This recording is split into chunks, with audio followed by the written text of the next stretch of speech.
शुणु 147 निर्वाचन मंडल 51 जन विधायक एवं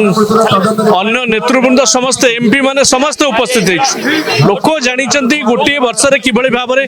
विफल होती सबु क्षेत्र में बीजेपी सरकार ता विरुद्ध में शाणित भाव में आंदोलन चली चालू ये ट्रेलर मात्र राजधानी पल्ली पर्यंत ये लड़ाई जारी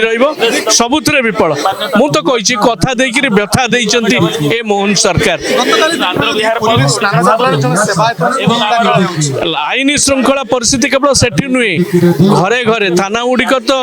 बीजेपी कर्मी बीजेपी दलाल माने कब्जा कर नेलेनी आईन श्रृंखला किछि नहीं नाबालिका को दुष्कर्म कराई घटना केही अपराधी को धरू नांती ये सरकार संपूर्ण भाव में विफल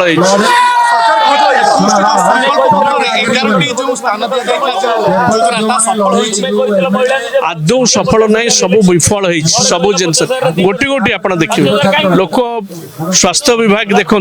बीएसके कार्ड धरिक लोक जाए टाटा मेमोरियल सेंटर ट्रिटमेंट होते जो व्यवस्था कर लोक आखि बुझी दौरान तेणु सबुथिरे विफल होती दिनलिपि लाइव को एबे ही लाइक शेयर सब्सक्राइब करंतु।